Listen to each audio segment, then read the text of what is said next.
Hello, welcome to another episode of the GNPS with General Engineer Mfana Wangale Ngutu. We're back with another one. Sitting across me is my next guest, Sims. Welcome, bro. Thank you. Welcome to myself once again. I've been here before. That time is definitely a charm. That time. Cool. Yeah. Let's get right into it, bro. Who is Sims? Where is Sims from? What does Sims do? Simphiwe Yusako, Wagamashu. I'm a professional nurse, and it's what I'm passionate about. So basically, this is why I'm here. This is why I got the invitation, so that we can discuss some of the issues that we have as men, especially in regards to our main member, the 4-5. Before we go too far, I want you to say it like you said it earlier, or all the other 2 times we've tried to do this. That you specialize in particularly In male sexual health. Yes, Yes. That's the one. Male sexual health. And Such an important topic, but Yes. it's such an overlooked topic. with that, I'm hoping that I would have an impact, or I'll part with some knowledge to the guys out there. If there are ladies listening, this is for your boyfriends, your partners, your kids. Because your brothers, this is for them. Some information. There's a lot of information that is out there. It's just that we don't go out and get it. So we decide to bring it to the people. Why nursing? How much you die about nursing? Well, nursing, it happened. Something happens in your life. This is what happened to me. It's something I've tried to run away from. Yeah, but your mom was there. Mother to kick you behind. Yes, I'm grateful to her. Well, she didn't kick my behind. She was very patient with me. Yeah. Because from as early as matric, she wanted me to apply to get into a nursing school. But I'd always run away. I had a part-time job back then. The money was good. We get money every week. So you think with the level of the money that you get at a particular time, you don't have much needs. You just want to have money, something in your pocket. But how nursing came about was really strange, because as long as I had been trying to run from it, the one time I said yes, it just happened. And it's been an easy road. Easy, it comes with challenges, but it's been something that I've been enjoying and I'm passionate about. You find you do a lot of things. You learn a lot of things. I've seen a lot of things. And quite recently, it's the coronavirus that we have. We don't know how long that's going to take, but I've seen a lot of things. And by far, not that I know a lot, I try to know. Yeah. I try to know. But so how long have you been working as a I've been working nurse? as a nurse since 2006, right up till now. And I've been on 2 categories. Started out as an enrolled nurse, and then I did my bridging course, and I became a professional nurse. And then going about What's the difference between a professional nurse and a staff nurse? Well, the things you do. So it differs in duties. It differs in duties. You get more detailed. You need to make more decisions, serious decisions. More responsibilities. More responsibilities. You have to be in charge at times. Most times, or you in charge of yourself most times, because you need to know your stuff. You need to know what you're doing. I want to find out how has COVID altered your working schedule and everything, your day-to-day functioning as a nurse, work-wise. The restrictions. Well, personally, the restrictions have been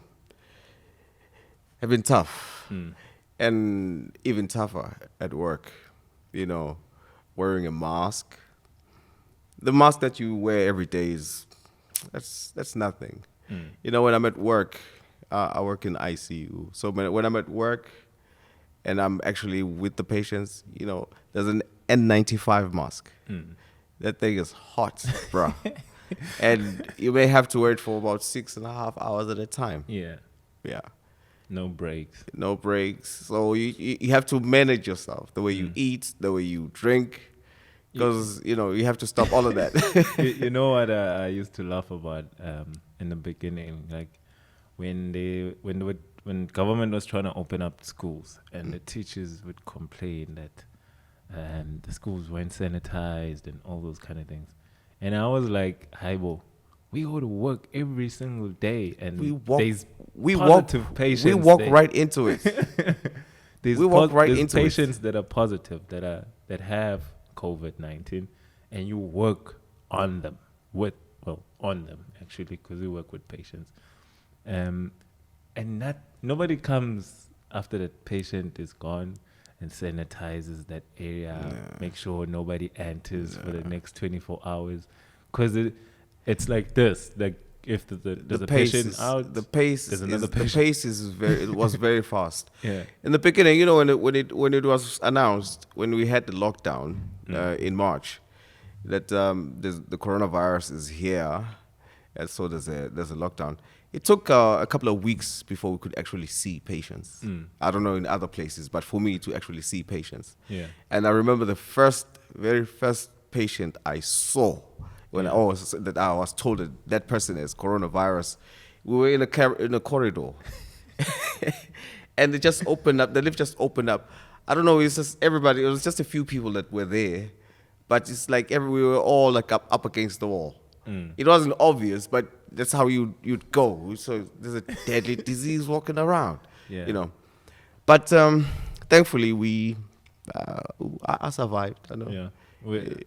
I feel in the environment that I work in. I feel like despite the fears and the concerns that we heard in the beginning, I feel like, you know, we're pretty much doing well in terms of we haven't had many staff losses.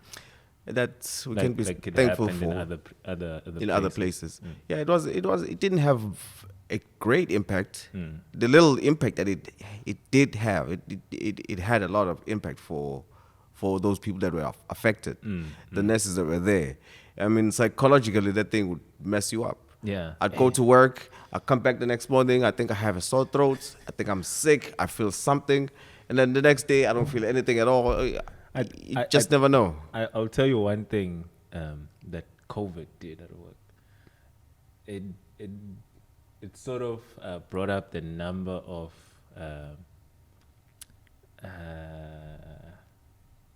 boiling moments. Oh, yeah. Hey, I can have many stories about what happened at work.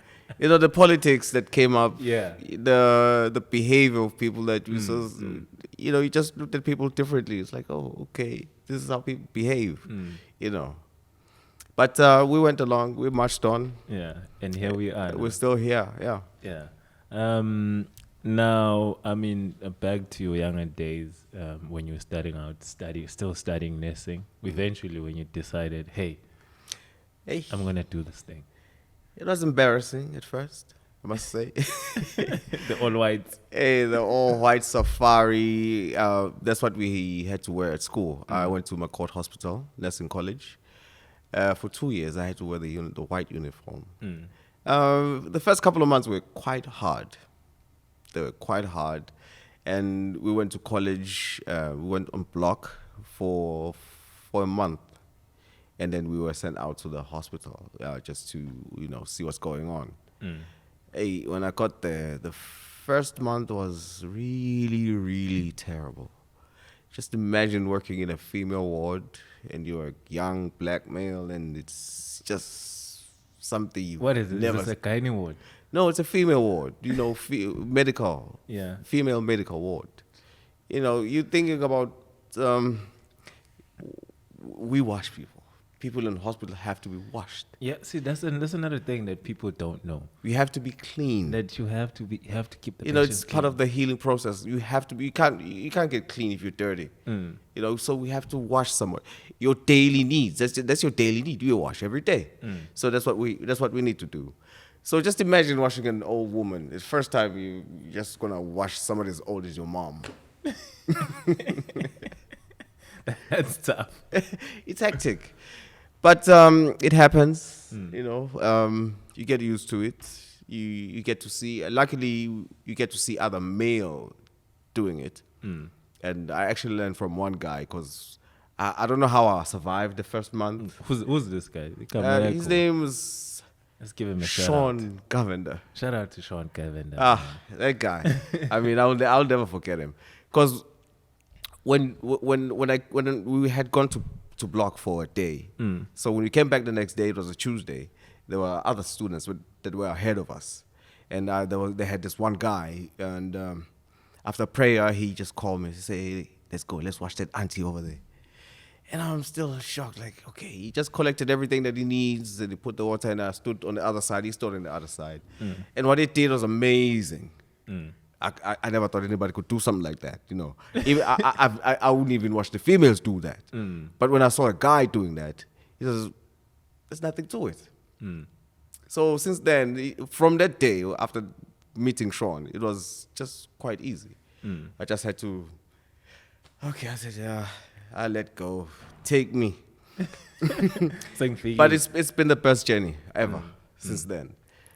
Now, so how long are you in college for? I was in college for 2 years. And then in 2007, I started working at Inkosi Albert as a staff nurse right up until 2010.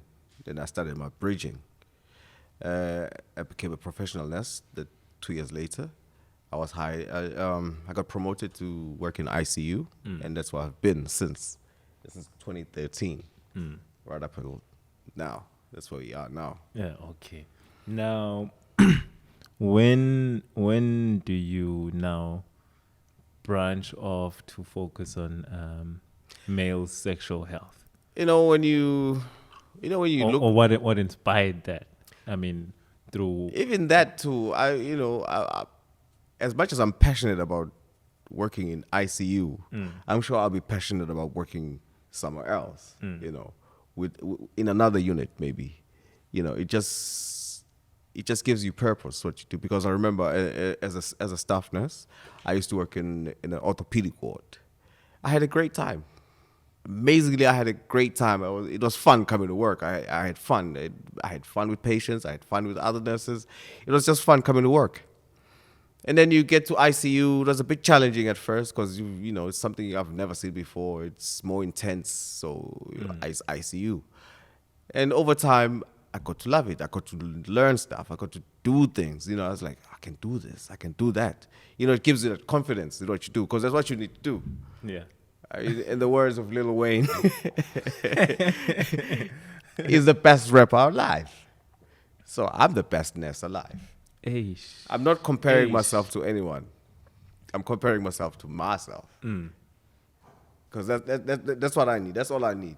For the passion to go, I just need to motivate myself. I need to go to work. I don't need somebody else to tell me to go to work. I don't need a payday to tell me to go to work. Okay, I need a payday to go to work. Yeah, we need that one. But that's an extra. I was about to question you. No, that is an extra. Now, coming to male sexual health, I deal with circumcision. Yeah. A male circumcision, it's voluntary, what we do.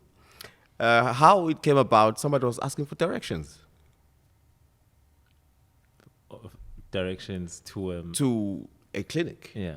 Because they needed to start up a clinic, a circumcision clinic over there. They were coming from Joburg, and they were just asking for directions.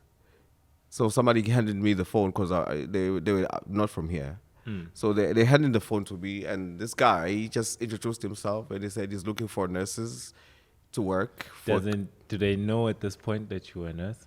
He didn't know that I was a nurse at that point. Okay. I don't think he even knew who I was until I've never reminded him afterwards. But then he he explained his whole story why he's in Durban, why he's looking for this clinic. He said he's looking for a couple of nurses to work for 3 weeks in circumcision, and I couldn't see myself fitting in there because Once again, Sims is running away. I didn't have the time. I was at work. I have a job. So 3 weeks, I just thought, who would want a job for 3 weeks? I didn't have time to even look for someone who would find a job for 3 weeks. But I just gave him directions. And he said, whoever wants to come must come meet me on Monday. So I was working night duty, and I was like, let me just go and see what this is about.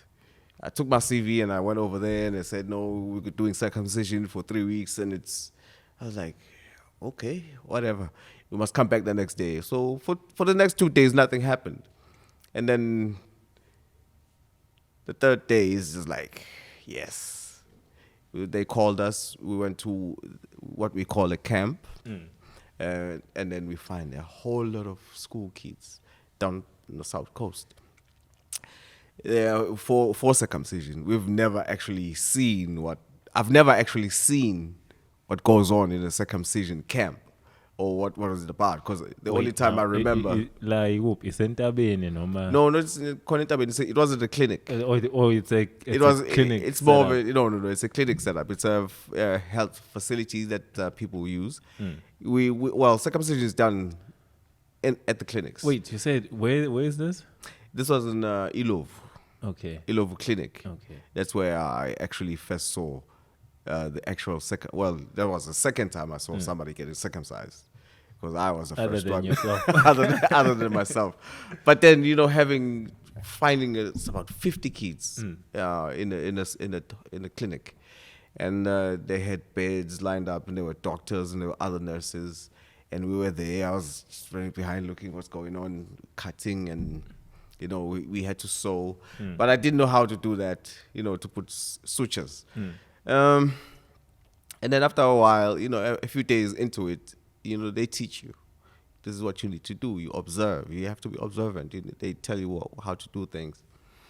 But then the 3 weeks turned into a month, and turned into 2 months. And then they offered us a circumcision course for nurses to, because we would assist the doctors when they're doing. Because the doctors would cut, and they would make a stitch, and then we'd carry on and put on dressings and give health education, what to do if they have any problems. And 48 hours later, we would have to review. We have to see them, And 7 days later, we also have to see them again. Oh, yeah, because it's a 3 week. No. You guys are there for 3 weeks, or we were going to be there for 3 weeks, but then it just didn't end. I don't know what happened. The 3 weeks just went on and on. So they offered the course, and then it was more intense. What we need to do. We learned everything about circumcision, the dangers, the benefits that are there. Then we carried on working, and I just became passionate. What it has to offer, because mainly what you would hear at the campaign is that circumcision would help reduce the risk of contracting HIV by 60%. But as true that may be, that's not the only reason why people need to be circumcised. There are various problems that as male we encounter. Give us reasons. If there's a brother out there or a young boy who's watching this, you haven't circumcised, you're contemplating. I know we got our own customs and traditions. I'll get into that with Sims, but just give us the info. What are the benefits of basic? Let's just say medical male circumcision. The basic one, it's hygiene. It's just easy to maintain. Some of that, when you remove the foreskin, you remove there are certain cells that are in the foreskin. As you would feel, the foreskin is quite soft. So there are cells that are there that easily contract diseases. So now that part of the structure is cut off, so that the inner foreskin that's left will become harder. So it becomes more exposed. It becomes more exposed, so it becomes harder, because the skin that's on your hands if there's a HIV blood that would be dropped on your hand here, Yeah, you won't be affected. It won't penetrate. Yeah. So now same with the penis. Mm. If the skin is thick, you have a chance. You can fight this off. But it doesn't mean the 60%. It's quite a lot, but it's still quite a risk. 40% is still a lot. Yeah, it's still a lot, and there are many other reasons why you need to get circumcised. There's phimosis. You can't actually open to see the head of the penis. So, okay, in simple terms, this is when the foreskin doesn't want to pull back. It doesn't want to pull back, yeah. So it just stays closed. It just stays closed. Just encapsulates. So, yeah, so you don't actually know what's going on in there.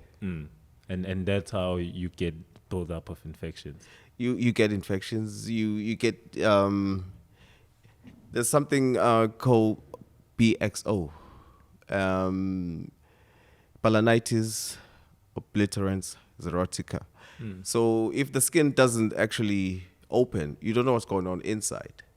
So the foreskin will adhere to the head of the penis. And over time, it becomes a problem because the skin, it doesn't pull back. So it gives you problems when you're having sex. It doesn't pull back and it tears. And in some people, the adhesion that's there becomes permanent, and it actually, it breaks or the skin dies off. Yeah.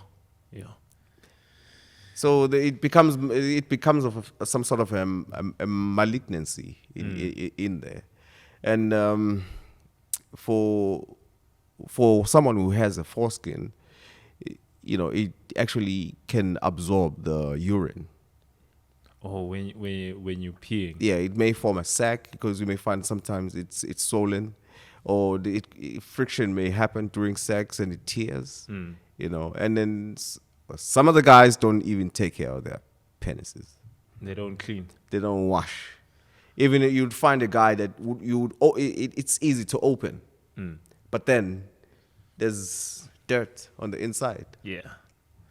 And now I wanna ask. Now, okay, I see the effects on the male side. Now, let's say that person is engaging in sexual intercourse. We still advise using a condom, of course, right? Well, I mean, just like you know how people get once they get into a long-term relationship. Certain things we tend to not want to practice anymore, like condomizing. So then you dangerous game. Exactly. Now, what are the effect? What effects could that contribute to your female partner? Circumcision. If you circumcise yourself, you actually reduce the risk of your partner having cervical cancer, because, as I said, you don't know what's in there. You don't know what's covered under the foreskin that's there. So you may give it to your partner, and then may cervical cancer. So those are the preventions that that we do circumcision for.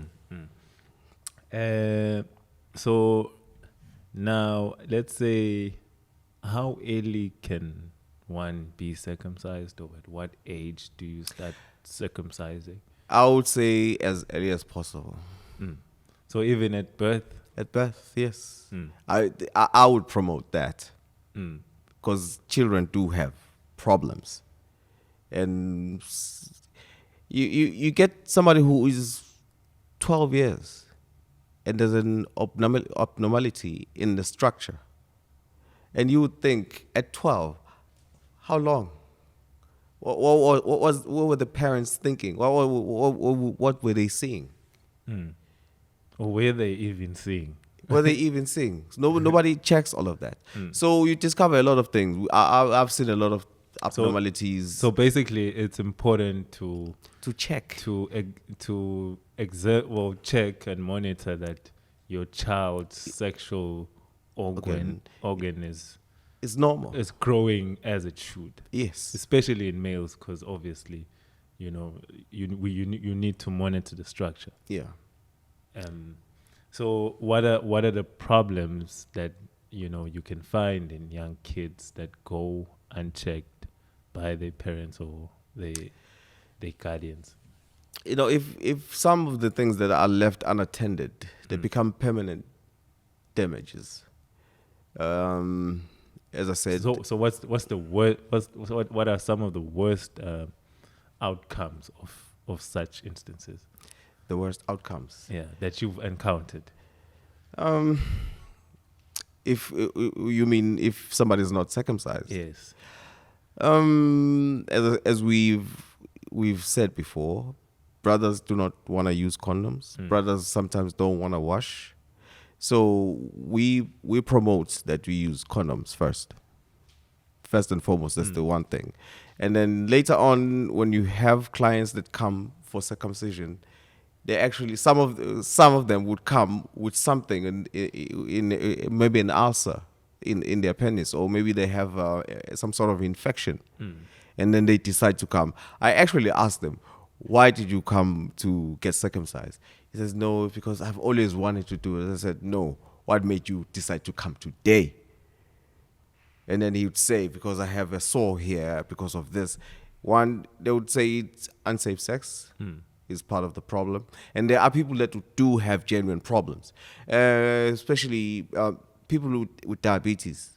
They tend to actually have sores easily. When you have diabetes, you have to take care of yourself really good. So now with the foreskin, So you say the people with diabetes, they get sores on their private part. they do. It can happen. It does happen. So we remove that part, and your life becomes easy. And your actual structure is easy to maintain. It's like for cleanliness purposes. I remember a story that you told me about a guy who actually came to you guys. I think they were uncircumcised and they were having some problem on their penis. And I think you asked them, when was the last time you had sex? And Hey, this guy. I think I remember. I think I remember that guy. With unprotected sex, again, there's a lot of things that can happen to your penis. So this wasn't quite. I think that gentleman was in his 40s, and he had warts on his member. He had extensive warts on his member. So when what are what? That for people to understand. Unezintsumba is enkulu. We 4-5. We 4-5. They were big, bro. Yeah. Khanda yonke we foreskin na iney'nsumba zakhona. It was quite massive, and it had a really foul smell. I was actually at a center of excellence, school of excellence in Peter Maritzburg. That's where they teach and that's where they treat some of the diseases that are there.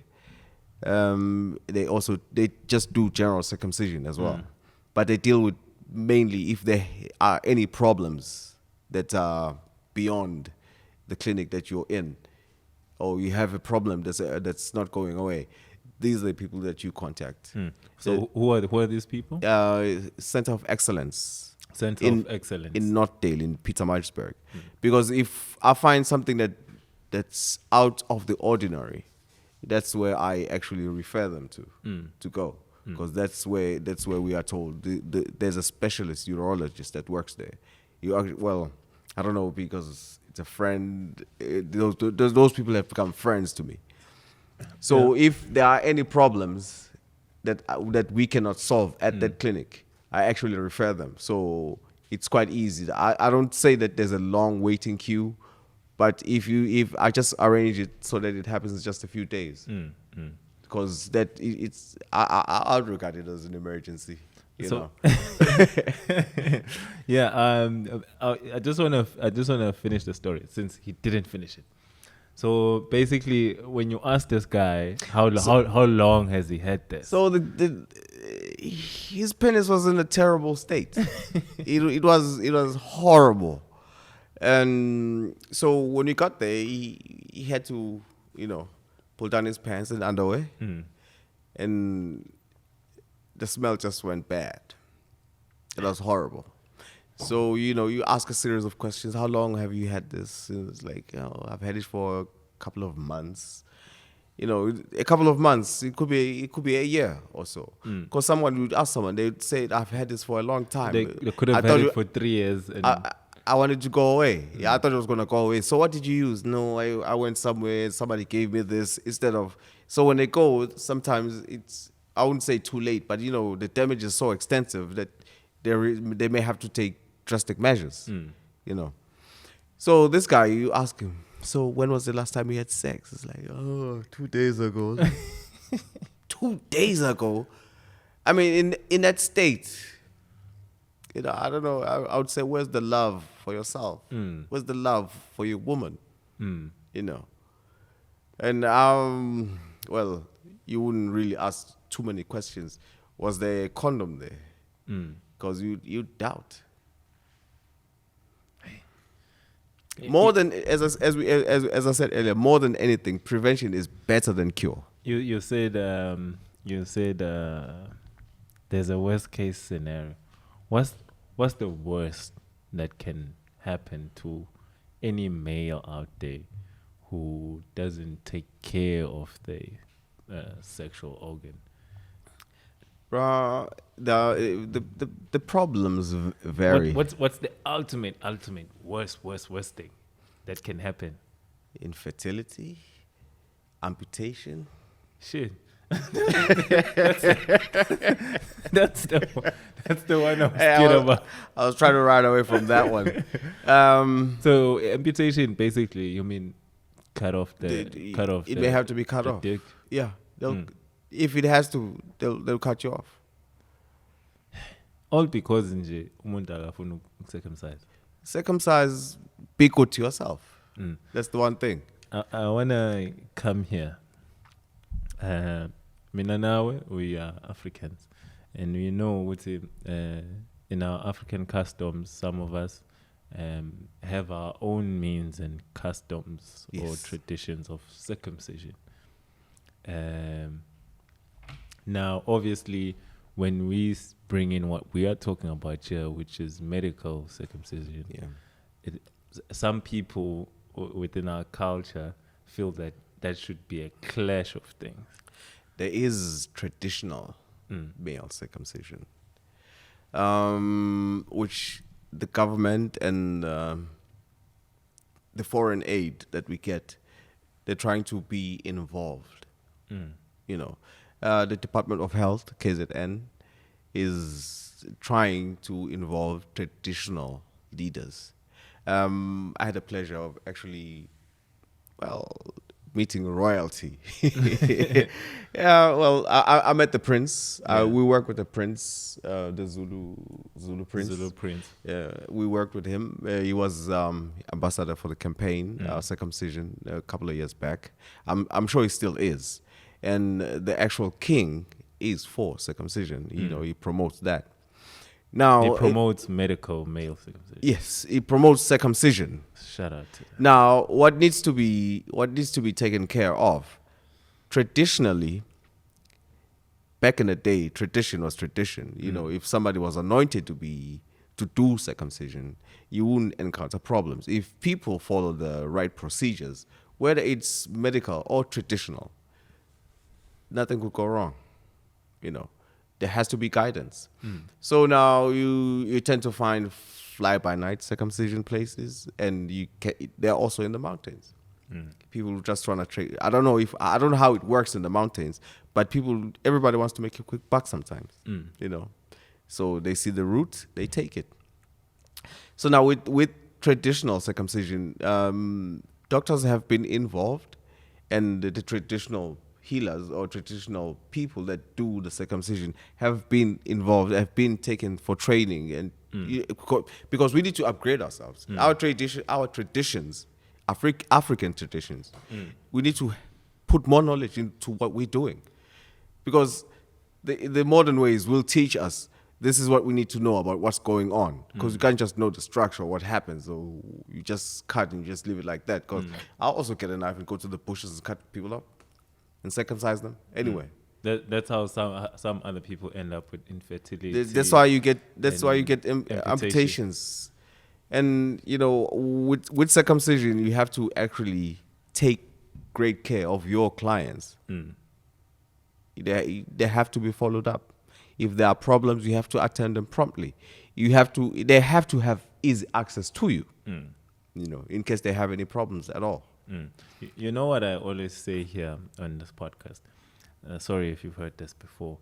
Is that I feel like our traditions and customs need to grow. They need to grow. Everything else in life grows.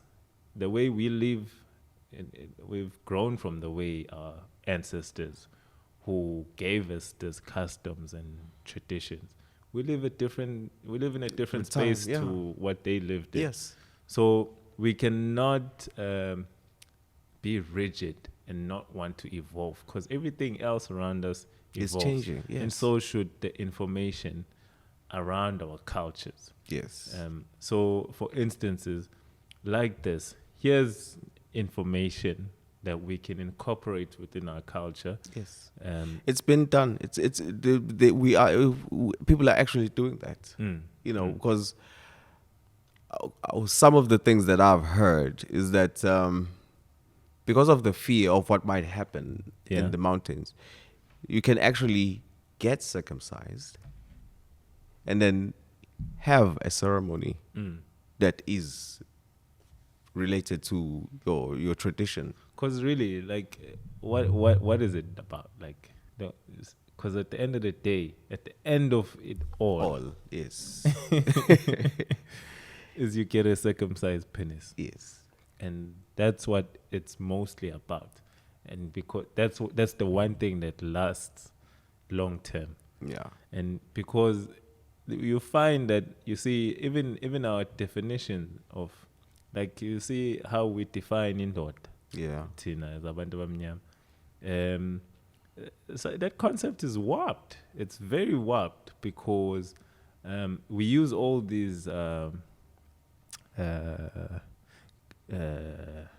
am I going to call them? We use all these modems to grade and value umuntu wesilisa, which we cannot hold ourselves up to consistently, and so, I mean, at the end of it all, you find yourself as a young black boy and asking yourself, what is my purpose as a man? Yes. Because direction ayikho. It's rather unfortunate. I don't know. Maybe we should try as new parents. I am a parent. I try to talk to my son. He's very clever, more than me. That's what he thinks. As much as he's 16. So I try to, I tell him, this is what's going on in the world. This is how you need to behave. I didn't have such luck with myself, having a man to actually help me and tell me what's going on. And I see a lot of these kids too when they come to get circumcised. I just think to myself, I've seen a lot with the circumcision. It's not just helping someone. Well, we don't have things to give away. Sometimes I wish I could.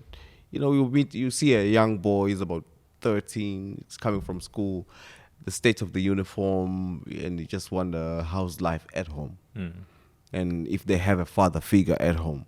Most of the black kids don't have that, and well, you need to be a man. If you know a couple of kids around your place that do not have a father figure, I'm not saying go be a father to them.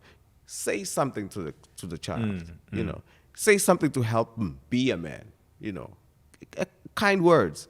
Because as people become animals nowadays, It's because of that. Nobody tells you how to behave. So you can just behave in any way you feel based on what you see other people are doing. So you just need to get to a young boy, encourage them in whatever way you can, in whatever chance you get. You can't encourage everyone, but that one chance that you get, do that. I'm sure we all see, like you say, you're a father to a 16-year-old.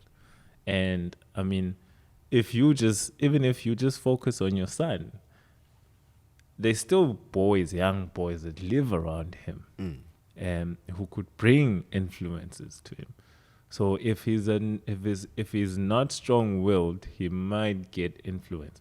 So you're right by saying, if you are a grown man within your community, you see young boys, it's good for you to engage with those young boys and teach them a better way of becoming a man. Yeah. Such topics that what we're talking about, like circumcision, because I look at how young South African boys look at sex, or how we approach sex, or how we are introduced to sex. Most of us, like, we get kids when we're young. Hey. Yeah. I'm not saying that's a bad thing, but it is a bad thing. Yeah. For you to be in high school and have a kid, it's a bad thing. You're a kid yourself. You're a kid yourself. So there are many things that you wish you could have. Now, if you have a child, you can forget about the Air Force Ones that you're going to get for December, because your child needs something. So you need to create a balance. As I said, you need to teach those young boys in your area, wherever they are. You just need to tell them early. Use condoms. Because surely you can say abstain, but then if you do, use a condom. Yes. Because the consequences are, bruh. I tell them, because I've had to face so many things in my life, because I thought, I was the man. So because of those decisions, I have to make other decisions based on the first decision, and it's affecting your life forever. Yazi ukuthi ngihlezi ngiyibuza this is another conversation that doesn't come up. Yabo mina ngikhule kunama uncle ehlazini. So my uncle is ngisakhula, one of them was like a ladies man.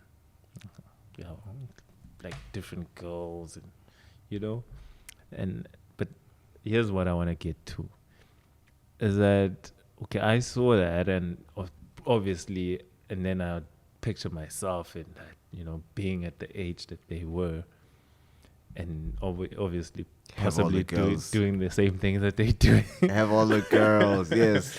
And my bigged problem was that nobody really ever taught me how to approach a girl, or how to shela kanjani. Like ngikhuluma, if there's a girl that I'm interested in, how do I approach them? How do I, Leonto, and I feel like Leonto is something that ebalekile that ngimele ngayafundisa, because that's where everything begins. Even if it's isn't rape, most of those people, like they were never taught how to interact with women. Yeah, and nowadays the youth is the influences that I see every day. We see a lot of different things on TV nowadays. The music, it's all makes things easy. Most of the music promotes promiscuity. I mean, you're in a club, go to the bathroom. Who the hell goes to the bathroom to have sex? When there's a bedroom. So, they're just being told to engage in any way, somewhere. Just engage yourself, have fun. Nobody talks about going to work. Who Who talks about that? Who sings about that? Yeah. Yeah, you know. So you mean it starts within the things that influence the youth? Yes. Youth influences. I mean, I wish I had a lot of people that were in my face trying to influence me. I wish I had that, because I'm sure I'll be doing better, you know. But you know what I do have, I have the backup of my mom, and well, some self-discipline, and you know, with growth it becomes more. Yeah. But you know, when you're growing up and you don't have a father figure, or you don't have a man to tell you this is how things are done, you're gonna do your own thing, or you're gonna do things according to what your mother tells you. And your mother's not a man. You need your mother, but she's not a man. She can't raise a man. She can't teach you how to be a man. So that's why I'm saying, if you find a chance to help a young boy, help the young boy, because that young boy may marry your daughter one day. You know, Or may not even marry, but like interact with your children, like what we're saying. Yeah. And imagine if that boy is not taught how to interact with the female. Disaster. Hey, disaster. And So now, with the main topic that we're here, just circumcision. It's a simple procedure. Guys tend to run away from it because they think it's painful. My injections are 7. Or sabu kipi 4-5. Yeah, namahloni, you know. It's just one day, a few minutes to show your 4-5, get it over with, and the pain is very minimal. Okay, in the circumcise, it's the only one thing. We don't job That first prick. It's a small injection. Few seconds and it's over. Then when you do a circumcision, you don't feel a thing. And it takes 6 weeks to heal. 6 weeks, that's all you have to endure. 6 weeks. Not that it's painful for 6 weeks. If you engage in sex, you can't engage in sex for 6 weeks, and that's it. Thereafter, you can engage in sex. And we still say, use a condom. There's a lovely program that I used to see adverts from on TV, Brothers for Life. Brothers for Life. What happened to that movement? Brothers for Life, I can't speak on their behalf, but what I believe they're doing now is mainly dealing with HIV and, of course, other male-related issues. But with circumcision per se, I'm not sure how far they have gone, because I don't see them anywhere anymore with regards to that. They deal with TB, HIV, and you know, I would assume domestic abuse as well. That's what they're dealing with. As to what happened with the circumcision, I'm not too sure. But they were the people who actually had a drive, because they would put out adverts on TV and radio. And back then, when I say back then, it's like 2-3 years ago. Yeah. You know, it was easy for people to get circumcised because, you know, they were sensitized. People were sensitized all the time. You'd hear about it on TV, and the next time you see somebody, a recruiter, you know, to come and actually get you to get circumcised, it was easy because you already have that in the back of your mind. But you know, the powers that be, we don't know. Because all of that, well, I would suppose with everything involves money as well. Yeah, but the circumcision that I do is free. It's free and for nothing. So if kono umuntu ufuna circumcise, if anyone wants to circumcise, they can hit you up. Yeah, they can hit me up. Do you have a contact number or a way to contact you? They can get the details from you. You can give them. It's fine. You can give them my number. If it's okay with you. No, it's okay. My number is 084 657 1441. You can call me or you can send a call back. I'll call you back. Yeah, because really, we need to be circumcised. We need to circumcise as many male as we can, especially like the young boys, like those guys that are sexually active, the teenagers especially. Yeah, I don't know. as I say, people fear that it's painful, but it's actually not. Because I mean, like this is we cannot run away from kids having sex. Yeah, well, if you think you can run away from that, Yeah, it's a dream. cool. So I feel like it's time to face this thing head on. I worked in Bangin, and you'd see young girls just like, even still now, like you'd see a young mother with a child in ICU, and you ask them how old they are, they only 19, and this is their second. No, child. that's old. 19, that's old. I was still young, unacceptable. What I saw today, I was in Umzinto earlier in the day. There was a young this child was tall. She had a big body. She was tall and had a big body. But I do have a daughter myself. I know how to see. I see children. I know how to. I can see these are children. I don't know how it happens, but I Yeah. can see in the faces that these are children. I could see the face. The face was a child. It was like, okay, this is a teenager, Yeah. a young one at that. I couldn't actually, maybe 15 or so. But make things worse is the way that she was dressed. Somebody that has a bit of growth in their mind wouldn't dress the way that they were dressed. It just gave me a heartache to see a young girl like that. I would say about 15. Based on the way she was dressed, I could tell that is a child. Because if anybody's old enough to take care of the way they dress, because I'm sure that dress was from 2 Christmases back. The way how small it was and how big she was.